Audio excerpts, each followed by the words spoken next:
And in the Archers tonight at 7, Linda's planning to mark a milestone.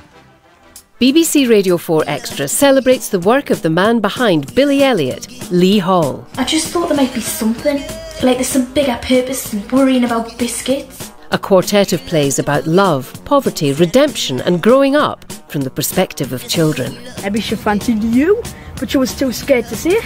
Why would she be scared? She's a woman. The series begins with I Love You, Jimmy Spud. I'll sort you out with the regular clobber, wings, all of that stuff, OK? Can I not have a harp? Reserved for cherubs, I'm afraid. But perhaps I could rustle up a trumpet or something. Gosh. On Monday morning at 10 and again in the afternoon at 3 on BBC Radio 4 Extra. Here on Radio 4 now, our drama, a love story held together by a playful exploration of one of our most precious inventions, A History of Paper by Oliver Emanuel. Someone once wrote that love is short, but forgetting takes a long time. I forget who. In the corner of my bedroom is a box, a big cardboard box with a picture of a van on it, standard. Inside are pieces of paper. There's a menu from Pizza Express, an origami flower, some used plane tickets, letters, cards, and half a draft of a terrible novel. I guess to anyone else it's a load of rubbish, but to me, well, it's the whole story. And it begins with a postcard.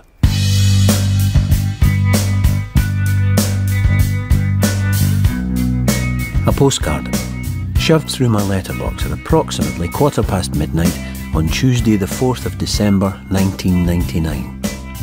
It's almost a millennium. I'm 29, my girlfriend left 6 months ago, taking everything, and I've spent every evening since getting drunk and listening to Radiohead at full volume. I know, pathetic. But it's the only album the woman left me, and I find it comforting. Then the postcard falls onto the doormat, and everything changes. Sometimes a piece of paper can do that. A History of Paper. Introduction. Paper is everywhere. It's true. Look around you. There's tissue paper for blowing your nose, paper money for buying things, letters, shopping lists, bus tickets, train tickets, cinema tickets, confetti, passports, postcards, love notes, hate mail, toilet roll, newspapers, bills, more bills, posters, last will and testament, and post-it notes to remind you not to forget that thing you always forget. Paper is essential to our lives, our spiritual, educational, legal and sex lives. We write our dreams on paper. We tell our secrets. Paper is an expression of our deepest selves. Paper is us. And it's everywhere. It's a postcard of a beach. On the back are the words, "Hello, number 4.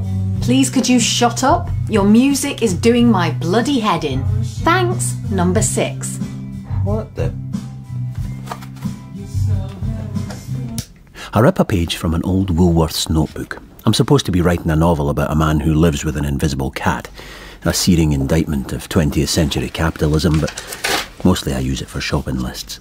Dear number 6, I'm sorry. Oh. Yeah, feels somehow inadequate, a bit limp. Then I have an idea. When we were trying to make a go of it, my ex and I went to an origami class. Our relationship counsellor said it would be a good idea to have hobbies. Trouble was, she hated it, and I loved it. Further evidence, if we needed it, that we were doomed. Right. And there we go. Oh, you're in here somewhere. Where are you? Flattened and a bit faded. The paper's old. But a rose is a rose is a rose. Oh, that dusty paper smell. Like whiskey and rain and skin and everything brilliant. Is there a better smell in the world?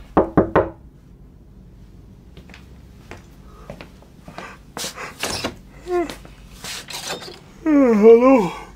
Oh, hey. It's her. I don't know it yet, but it is. Can I help you? I'm suddenly aware that I'm wearing my mum's old dressing gown and my skin is slick with sweat from last night's whiskey. I'm from next door. Number 6. She's wearing a dark blue pinstripe suit. Her hair is bright pink and done up in a tight knot. She has very pale skin and big green eyes. Oh. And she is stunningly, mind-blowingly, embarrassingly beautiful. I can't look her in the eye. I'm really sorry about the noise. I didn't realise. No, it's cool. No, it's not. It's awful. I overreacted. I know that breakups can be tough. How did you know? I'm afraid I held the front door open when she was carrying her boxes down to the van. Oh. Plus, you know, Radiohead. Yeah, it's a giveaway, isn't it? A bit, yeah.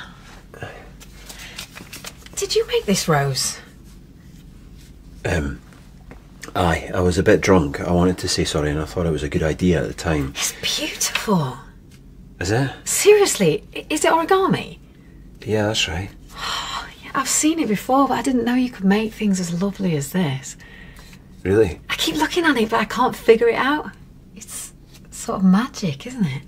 That could have been the end of it, but it's not, because the next thing I know, I'm saying these words. Would you like to go for dinner with me?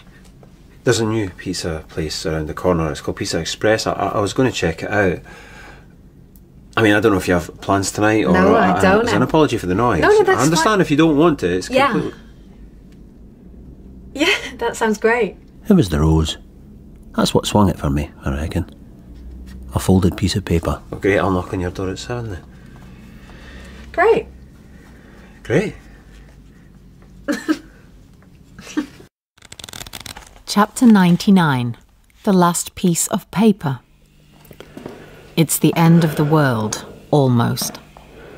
The trees are gone, the rivers and oceans are gone, the natural resources of the earth are deep in the red. Those humans that have survived are forced to live in underground bunkers. A solitary librarian, dwelling deep in the Himalayas, is on his final round of the day.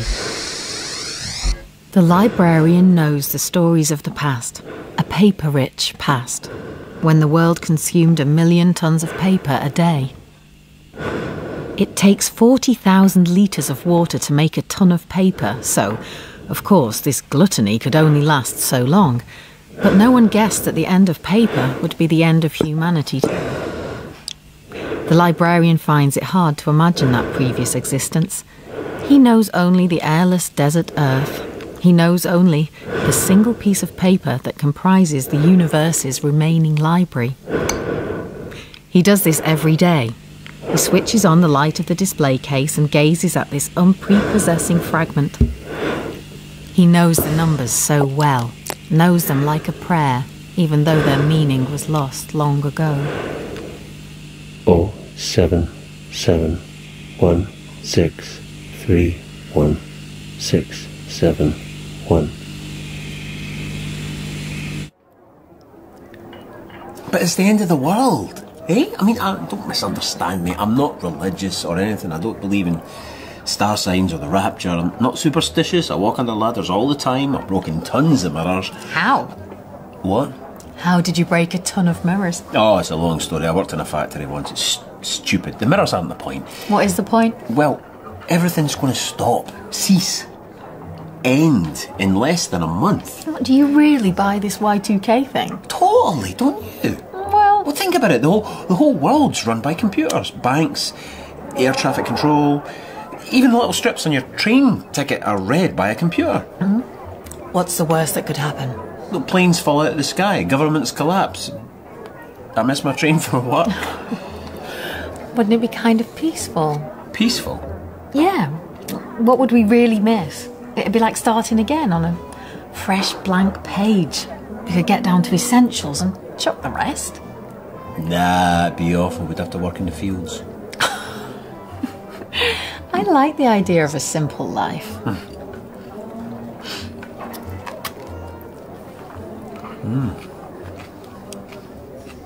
Where's your pizza? Good. It's alright here, eh? If only they'd stop playing that terrible jazz. I like jazz. No one likes jazz. I do. Weirdo. When's the moment of love? Is it now? Or was it 10 minutes ago? There must be a moment.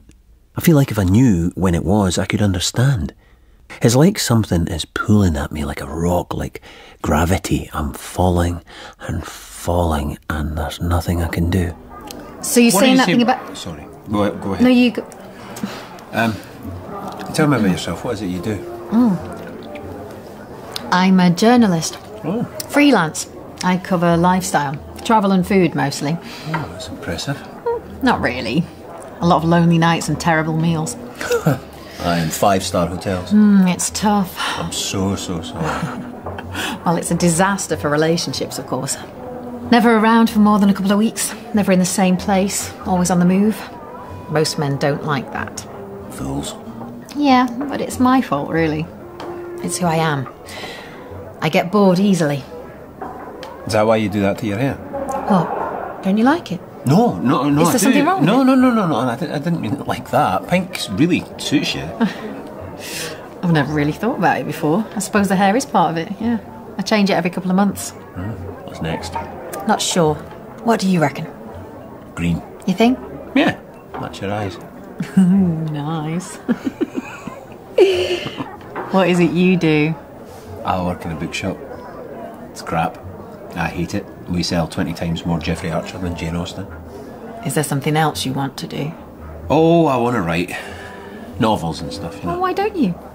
I'm trying. I'm very good at chapter 1s. I've got chapter 1s nailed. It's the rest of it that I'm missing. I'm sure you'll finish a book one day. Aye. Oh, maybe. You will. I know it. Will you make something for me now? Eh? Some origami. Really? Why not? Okay. Give me that paper mat. Paper's got to be square. Why? Oh, that's the rule. Wow, you've got very big hands. Yeah. Yeah? And what does that signify? Big hands mean good for folding. Well, see, won't we? What's it going to be? For you, I reckon it'll be a crane. A crane? The bird, not the big mechanical thing. I get it. A crane's a holy creature in Japan. Is it? Aye, they say a crane can live for 1,000 years. Really? I didn't know that. There's a legend that if a person makes 1,000 paper cranes, they're granted a wish. What kind of wish? Anything. Good luck, long life, dinner with an attractive neighbour. It works. Well, like you said before, origami is magic. Is it done? Almost. All I have to do is flip it over and blow it stuck. Shut up. Seriously? Go on, blow. Blow. There you go. Bob's your mother's brother. Brilliant. Yeah, it's nothing. Thank you. My pleasure. But now it's awkward because I don't have anything to give you. You don't have to. Wait a second, have you got a pen? No, not on me. Okay, I've got one in my bag. Give me that bit of paper. What's this? My number. You live next door. Are you moving? I'm going on assignment tomorrow. That's my mobile. Give me a ring and we can do this again sometime. If you want to, that is. Chapter 37. Hemingway's Suitcase. The year is 1922. It's an icy December in Paris. A young woman named Hadley boards a train at the Gare de Lyon to meet her husband in Geneva. Ernest is a journalist covering the peace conference. Hadley has with her a suitcase of Ernest's writing, a draft of a novel and several short stories. Ernest had insisted she bring everything. But when Hadley arrives in Geneva, she meets her expectant husband with tears in her eyes. She's mislaid the suitcase somewhere along the way. Letters are sent, adverts are posted, and a reward offered. The suitcase is never found, and we can only speculate as to what masterpieces the world might be missing. If nothing else, the tale of Ernest Hemingway's missing suitcase is proof that it's not always the paper itself that has value, but what's written on it. Oh, where is it? I was Mr. Cool. Seriously. I had it, definitely. I came home, put the scrap of paper with her number on it in the special place on the mantelpiece, and waited 2 days. 2 whole days. I was a Zen master, eh? I've always had a thing about important pieces of paper. I lose them, so I'd come up with a system. Then I tidied up. Just in case I had a visitor, you know, she wanted to come round for a coffee or whatnot. I was being clever. Only I wasn't, because now it's disappeared, and so it's all hope of happiness and love and joy and everything. Oh, I hate my life. It's a lesson. Never act against your own instincts. Don't try and outsmart yourself. It never works. The universe will always find you out. I think it was Jeffrey Archer that said that. What do I do now? I'm going to have to move house or something. Hang on!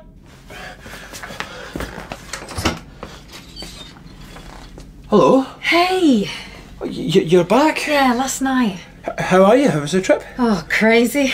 Berlin, the lights on the market, but they do Christmas like no one else. Oh, well, they invented it, eh? Hey? Christmas, the Germans invented Christmas. I mean, the tree and Santa and that. Well, so I was going to say... go ahead. No, you. No, you. Oh, I lost my mobile. Oh. Oh. It's a total brick, but I'm an idiot and I managed to leave it somewhere. I mean, I'm always losing things. Me too. And I was sad because obviously I'll have to buy a new one and they cost a fortune and my boss will shout at me, but... Well, also because I thought maybe you'd called and... I can't get my messages, you see. I'm so sorry. No bother. So, what did it say? Huh? Your message? You said you left a message. What did it say? Oh, well, it was... Well, because I'm not sure what your schedule is over the next couple of weeks. I mean, you're probably busy with the bookshop and the mad shopping rush and family Christmas stuff. Oh, well, but... Well, I was wondering if you have plans for New Year? Hogmanay? The millennium. I mean, if you've got plans, that's cool, that's totally fine, but if not, I wondered if you fancied coming to the beach. The beach? Yeah, I always go to the beach at New Year. It's cold and quiet and no one else is about. Plus you'll get a good view of the apocalypse. What do you say? We could see it in together. Appendix: The danger of Chinese lanterns. The UK government has recently set out new legislation concerning paper hot air balloons, commonly known as Chinese lanterns. These popular toys consist of a wooden frame, tissue paper skin and a fuel cell. The dangers enumerated in the new law include environmental impact, fire hazard, as well as possible interference with air traffic control. Chinese lanterns have been blamed for a dramatic rise in UFO sightings. In addition, a government spokesperson introducing the white paper said they could be dangerously romantic and may lead to feelings of attraction between a man and a woman on a beach at midnight on the last day of the world. Isn't this dangerous? No. It feels a bit dangerous. How? It's paper and wood and glue. A naked flame. It's just a wee candle. What harm could it do? All right. Did I mention I'm a total wimp when it comes to these things? I hate breaking the rules. I'm not brave or chilled out in any way. Well, that's okay. Is it?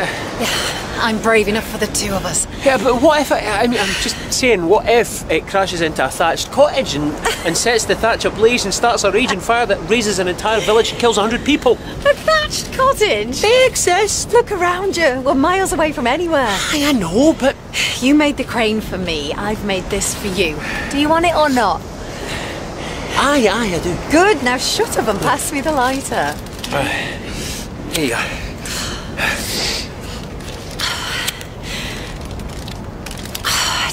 Damn it, this wind. Well, how about if I stand like this? Yeah. Okay. Ah, there we go. Right. Now what? We wait for the lantern to fill up with hot air. Hold it steady. Okay. Well, this is nice. Nice is the word. Cold and windy. Only a bit windy. True. Nice. Very nice. Exactly. Nice way to spend the apocalypse. Oh, the only way I heard.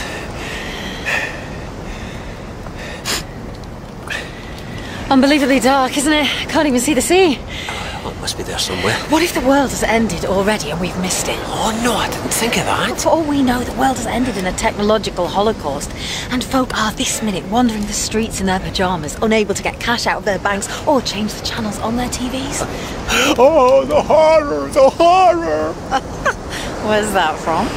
Oh, a book by some bloke. Excellent. This is much better.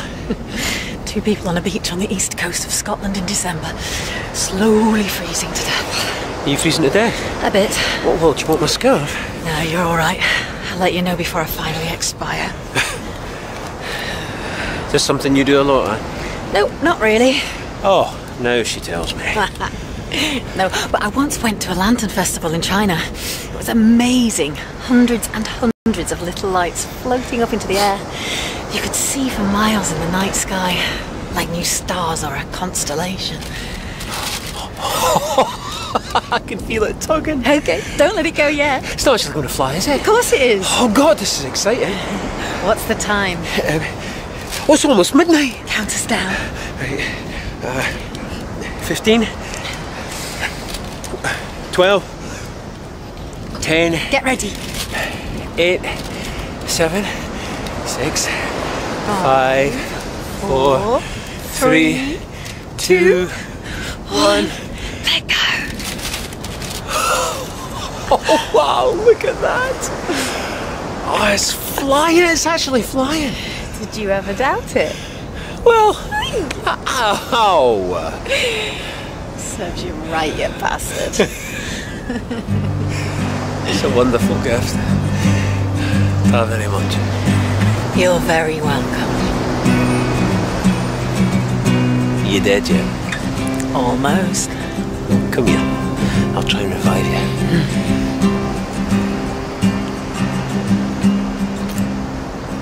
When you were here before.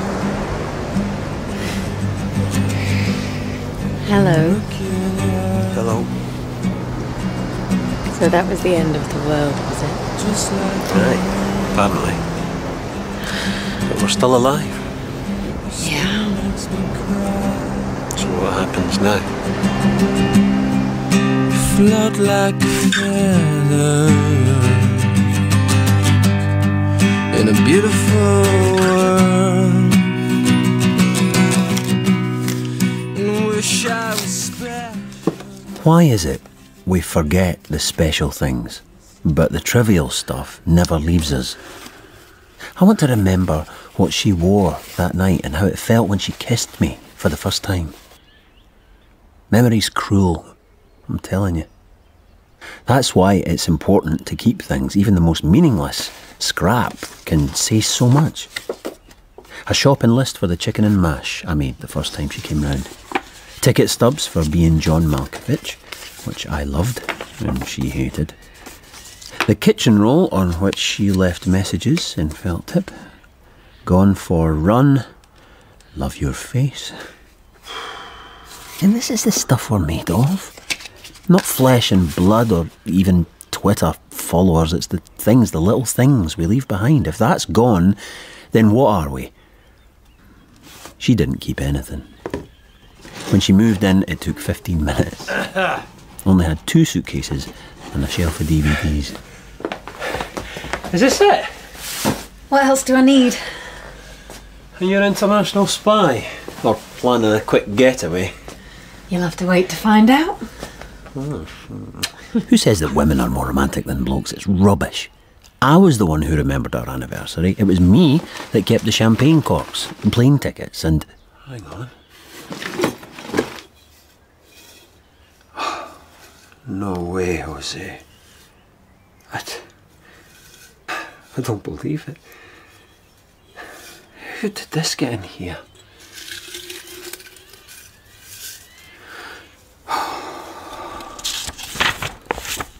Chapter 25. Confetti. It's 1875. The merchant Enrico Mangili has started selling paper confetti in his shop in the centre of Milan. Up until this point, confetti in Italy has traditionally been sweets or sugar-coated almonds, even bits of fruit. Mangili's moment of genius came whilst wandering through the silk merchants in the city. He noticed the paper offcuts used for the silkworm's bed resembled petals from a flower, yet were far less costly than the real thing. In less than a decade, Mangili's invention becomes the common confetti across Europe and the USA. November 30th, 2000. Where's my wife? We get married in a castle by Loch Ness. I'm here. Sounds flash, eh? Well, it was only a wee castle. Where? True to form, I cried and she made a funny speech about Radiohead. It was a great day. I'm over here, darling, straight ahead of you.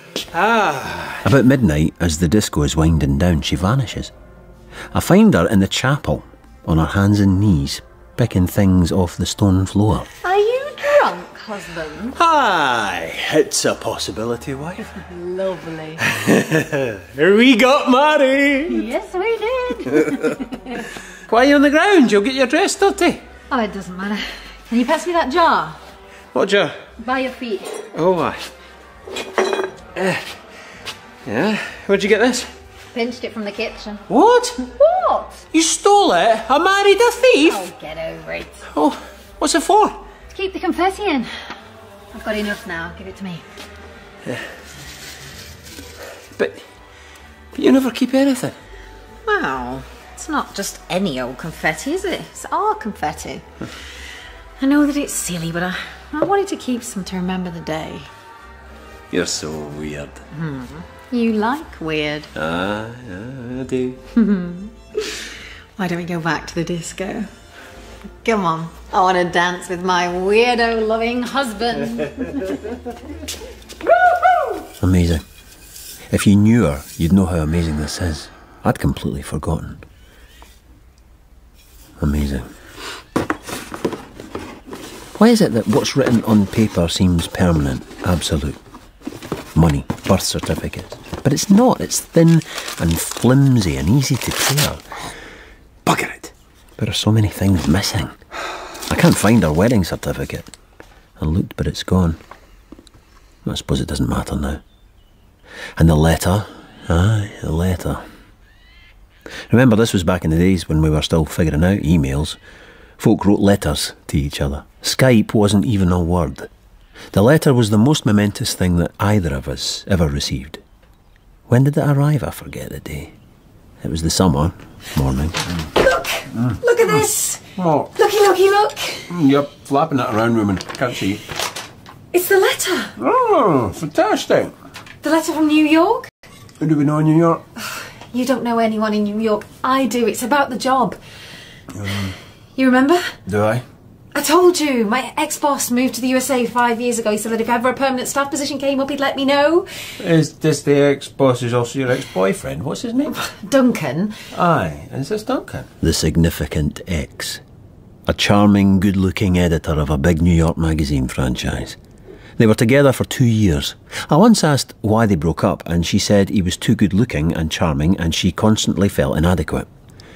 She thought this answer was reassuring. Duncan got in touch and I applied. Oh, I didn't know you still spoke. Only professionally, darling. There's nothing sinister. And so you got the job? An interview. Well, congratulations. Oh, well, we'll see. I never thought I'd get this far. It'd be a big step up. Oh, you're totally ready for it. An actual permanent job.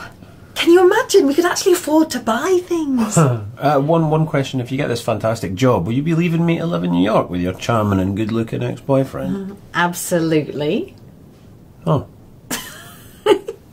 Shut up, you fool. The job isn't in New York, it's here. Oh, is it? The interview's in New York, that's all. Oh, cool. Well, that's different then. Hey, we should book flights soon. The interview's in September. I'll go to the travel agents this afternoon. We? You're coming too, aren't you? I'll be too nervous by myself. Oh. And you've never been to New York. You will totally love it. We can wander around bookshops and pretend to be Woody Allen and Diane Keaton. It'll be brilliant. I don't have the letter, but I do have all the pieces of paper from New York. The yellow Metro card, the receipt from the TikTok diner near Penn Station where we had an early breakfast that morning. If I hold the receipt up to the light, the date is faded but just about legible. September the 11th, 2001. Come with me. What? Her interview was at 8:30 a.m. on the 99th floor of the North Tower of the World Trade Center. We'd been up for hours because of jet lag and her nerves. Come with me. She's dressed in her dark blue pinstripe suit with her hair in a knot, like the first time I saw her. Except now her hair is bright green. The view will be amazing. She was nervous, hands twitchy by her side, her big eyes blinking constantly. I never told you this before, but I'm actually a wee bit scared of heights. No, you're not. Legs get all wobbly and my eyes go blurry. Oh, you're such a plonker. Yeah, can't deny it. Who comes to New York and doesn't go up a skyscraper? Well, I can't come with you anyway. You've got your interview. You could sit in the lobby and look at the view. I can't think of anything more terrifying. What about killer bees with mouths like sharks? Why are you doing this to me? Because I'm scared and I want you to come with me. Why didn't I go with her? In my darkest moments, I wish I had. It's a big question. Is it better to feel the pain of remembering, or never to have had the memory in the first place? Over the next few months, it's this, above all else, I play over and over in my mind. Sorry, babe. I hate you. Fair enough. Oh, I don't really. I love you. You'll be brilliant. Amazing, I know it. Just breathe and try not to worry. How do I look? Flippin' gorgeous. Here, let me take a picture. I pull out the disposable camera I bought at JFK. This is the only picture I take that day. It's the one I put on all the posters. Smile. Say, Wensleydale. Wensleydale. Lovely. Right, I better go. Aye. You don't want to be late for Duncan. Oh, don't start that again. What, me? Oh, I forgot to say, he asked us to dinner later. You mean you? He asked you to dinner later? Both of us. He's married now. Is he? Well, why didn't you say before? I enjoy torturing you. Oh, you're a cruel woman, a monster. Knew it the minute I set eyes on you.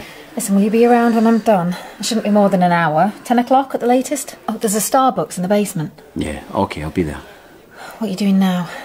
I'm going to wander the island, get lost. Don't get too lost. Yeah, I won't. Okay. Here I go. Good luck. Good luck, good luck. See you later, darling. And she kisses me on the mouth. And she's running out the door.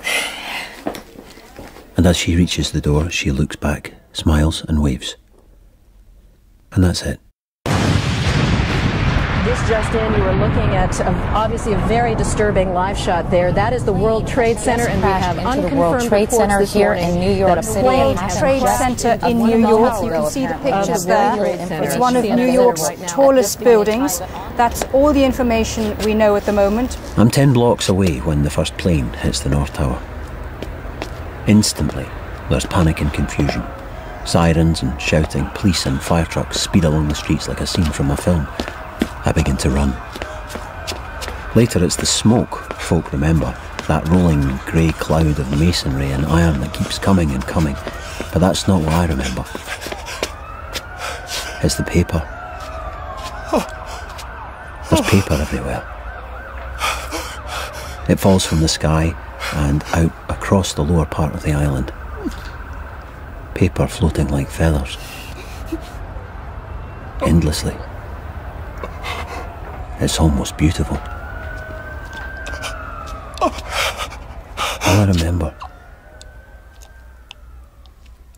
All I remember is paper. Made a scrapbook about that day. Everything I could find. I wanted to understand. Reckoned if I had all the information, then I could make sense of it all. The greatest mystery of that day turned out to be the paper. Why didn't it burn? In the inferno of the collapsing towers, steel and marble and iron were turned into dust, yet for weeks and weeks after the attacks on the Twin Towers, folk found business letters, diaries and bank statements completely intact all across the island of Manhattan. How did it happen? How did something so flimsy and combustible like paper survive when all those people died? Chapter 75. The Note.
Like many others, Denise Scott believed her husband Randy to have been killed instantly that Tuesday morning in September.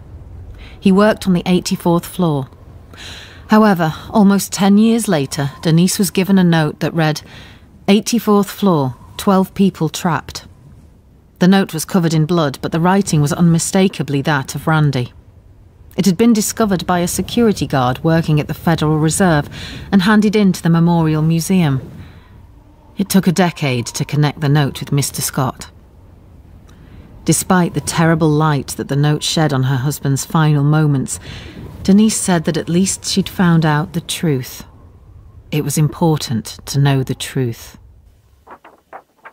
I kept these bits of paper to remember her, but what do they add up to, truly?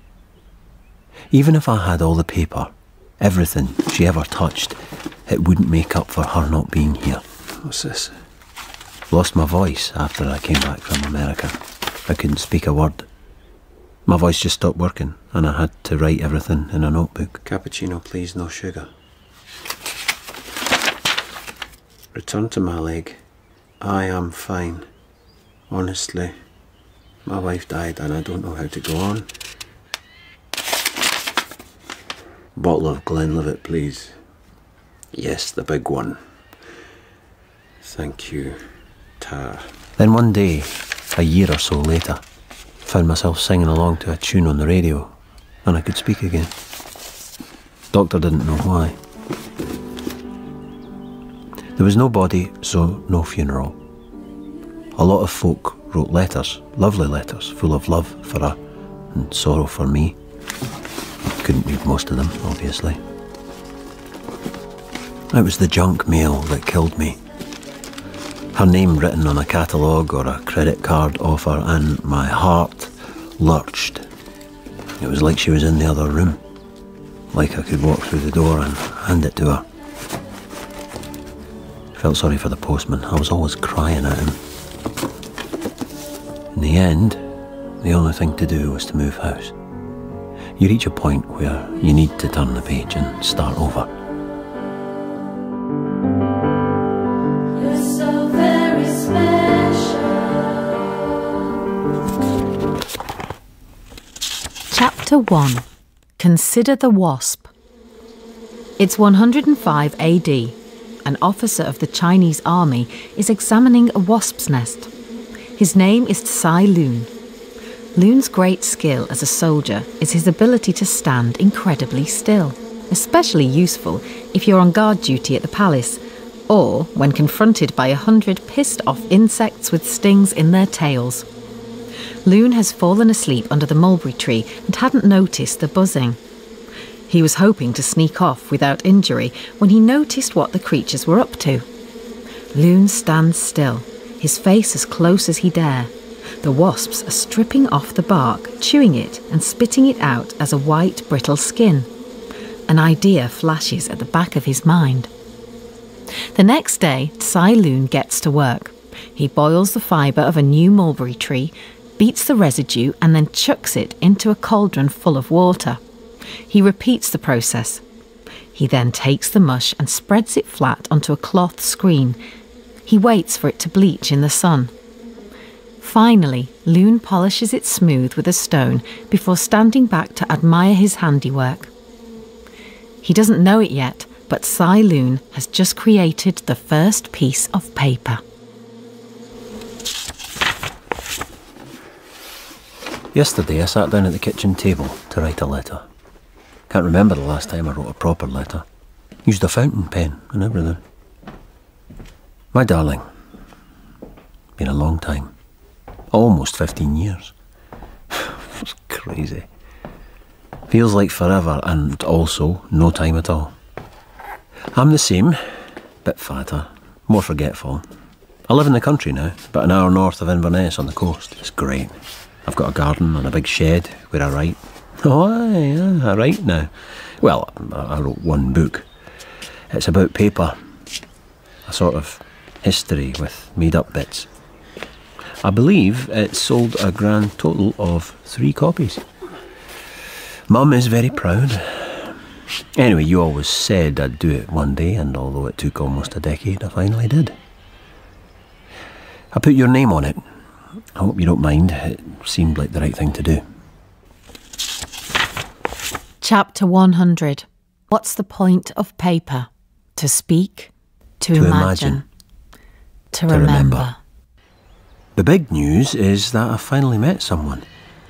She lives in the village and works at the local school. She's not as weird as you, but she is excellent. You'd like her, I think. So why am I writing? That's a very good question. I've put everything in the box, all the bits of paper, and made a bonfire in the garden. I read somewhere that writing allows us to be present even when we're not. It's true. In writing, you come back to me. And she comes back. What the hell are you doing here?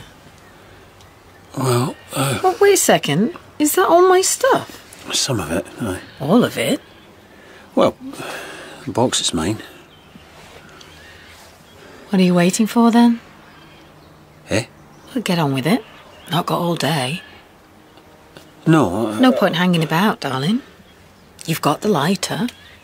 Do it. I've not made up my mind yet. Really? Well, still thinking about it. Oh, come on. You've dragged this heap of rubbish around with you for years and years. It's time. It's not rubbish. Bits of old newspaper and receipts from Pizza Express. There's other things too. A couple of nice postcards, perhaps. No, it's all I've got. All I've got left. Once it's gone, there would be nothing left of you. Not true. Isn't it?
I'm not a piece of paper, darling. Aye, I know that, but I forget. Every day. I forget how you look and what you said and how you dress and how you looked when you were angry or sleeping. What you smelled like. I hate forgetting.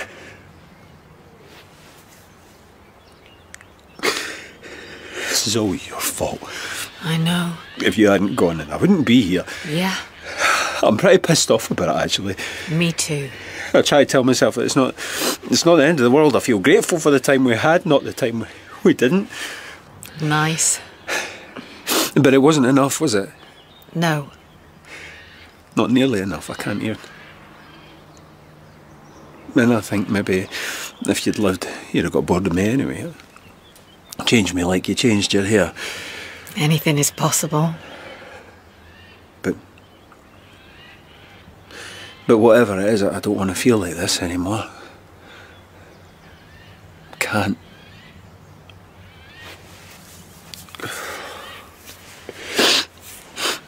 Will you forgive me?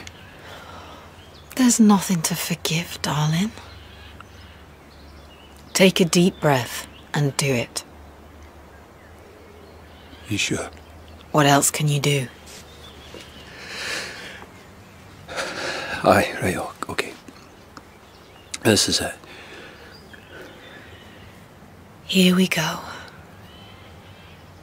Here we go.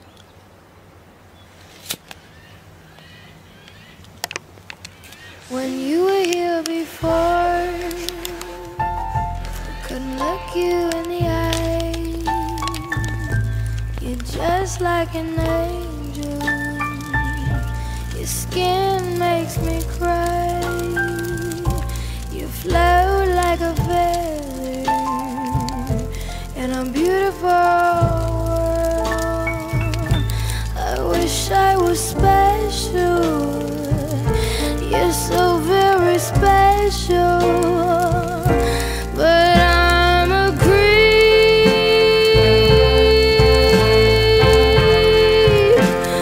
I'm a weirdo.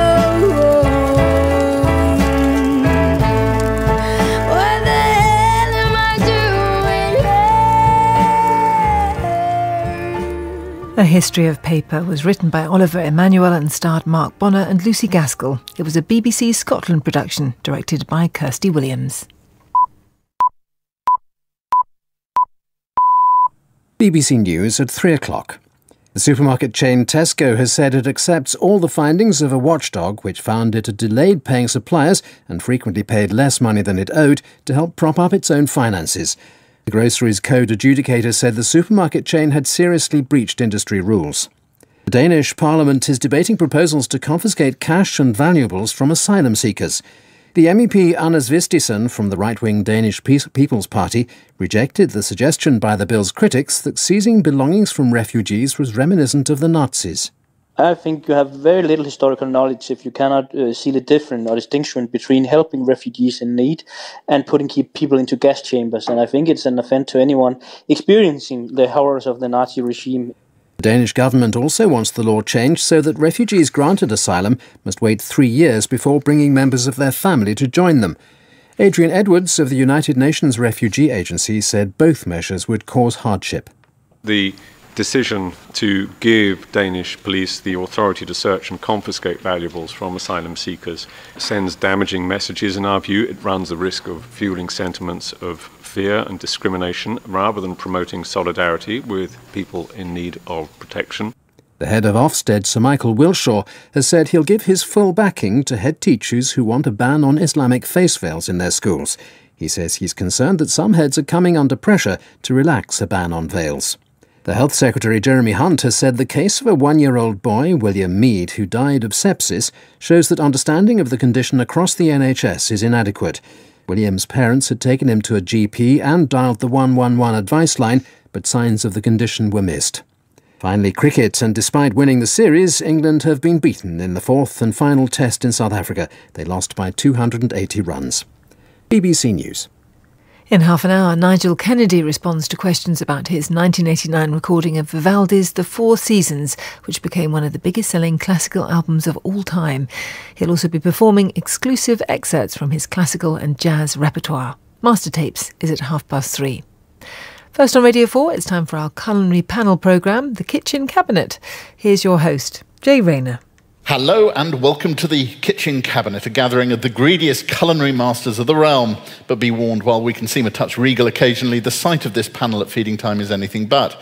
Today we're holding court just across from the Royal Pavilion in Brighton, and with me, your panel, ready with answers to your cooking and eating questions, are the undisputed queen of soul food, serving dinner to the greedy of East London, it's Andy Oliver.